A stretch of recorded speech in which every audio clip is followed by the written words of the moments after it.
Hey everybody, how's it going? Welcome to our second, hopefully, of many more installments of the On-Cam H&E pod. So my name's Josh, I'm your host of this episode, and we have a few interesting topics here today. So the first one is really breaking down the leaked information that came out about Colin Trevorrow's original Episode 9 story for Star Wars, which is really interesting because instead of going The Rise of Skywalker as the title, it was going to be the Duel of the Fates, which is obviously a callback to the infamous Duel of the Fates, but just the fact that this story is so different, which we'll touch upon, it just really shocks me. So that's our first thing here, and looking at my notes, our second topic, so it's actually pretty cool. We have the HBO Max Green Lantern series, which I'm personally pretty excited for. I'm a huge Green Lantern fan myself.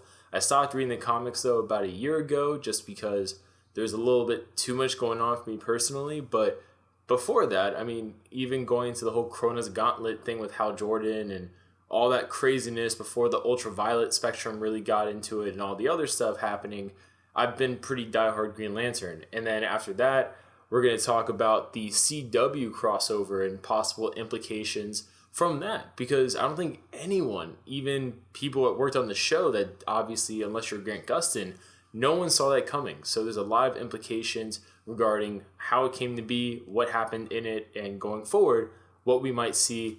And last but not least, we have this new Superman and Lois TV show. We have some updates on that, and even talking here about the costume, which looks pretty dope. If I'm speaking honestly here, that they're going to have Superman wear going forward. So our next topic here is actually talking about The Flash. Now, two different parts of The Flash. The first one being the TV crossover, and then also the movie. So with the movie, if you just want to get into that, it seems like there's rumors right now that the Reverse Flash will be in this movie, which I think makes a lot of sense for a Flashpoint-inspired storyline.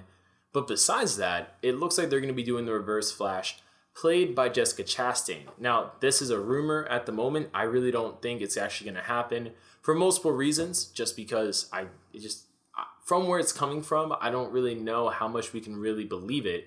But it is interesting that they're going a gender swapped route for the Reverse Flash, because I know a big part of the Flash mythos for Reverse Flash is that at one point, Eobard Thawne basically wants to be Barry Allen. Like, he even disguises himself as Barry Allen, has surgery to look like Barry Allen at one point in the comics, so that they're doing a Jessica Chastain female version of Eobard Thawne.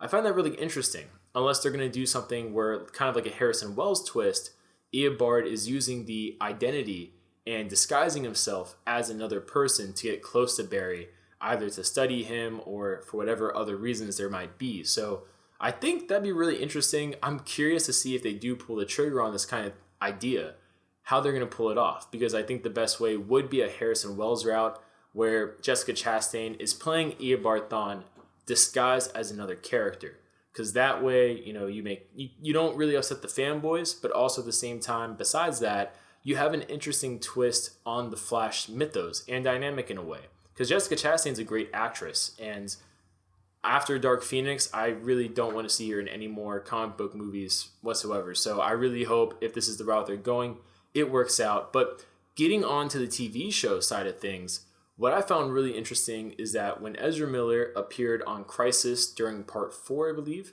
with Grant Gustin's Barry Allen, DC, Warner Brothers, actually reached out to Berlanti & Co. about adding Ezra Miller in. So all things considered, it's actually pretty cool. I love it. I love the idea of it. I love how they pulled it off. Now, the things that happened in it, which I found really interesting, was that Ezra Miller's Flash basically got the inspiration for calling himself the Flash from Grant Gustin's version of Barry Allen, which I thought was interesting. And also he talks about how Victor and him were talking about how traveling to an alternate universe was possible. But at the same time, it appeared that Grant Gustin knew definitely a lot more about the Speed Force than Ezra Miller's Flash, which makes me think that maybe this was in some respects a little tease to what we can expect in the Ezra Miller Flash movie, because maybe in that movie, the reason Flashpoint, or at least a derivative of the Flashpoint storyline happens, is because Ezra Miller is trying to learn more about his abilities, and through trying to tap into the Speed Force or whatever else he's doing with his powers, it causes him to phase into another universe, just like he does with Barry, or I guess he runs back in time, that kind of thing. And also because they mentioned Victor, and I'm sure Ezra Miller is very aware of what's happening with his own Flash movie, it makes me think that rumors of Cyborg being in the Flash movie may be still true, more or less, because I know there were scripts where he played a big role in the Flash film as a supporting character, and then there was script versions where there was no Cyborg whatsoever. So the fact that Ezra Miller mentioned him makes me really confident we're going to see Cyborg again, Ray Fisher's version, in hopefully the Flash movie.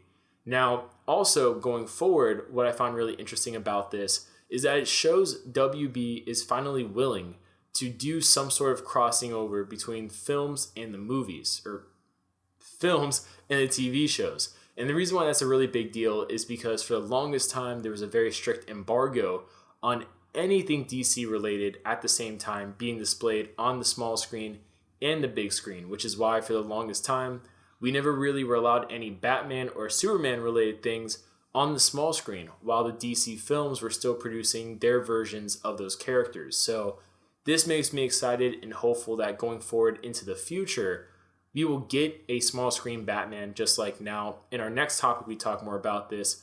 We're going to get a small screen Superman series yet again, which we haven't gotten in forever. I think since Smallville, if you count that as a Superman show, instead of like a Clark Kent show.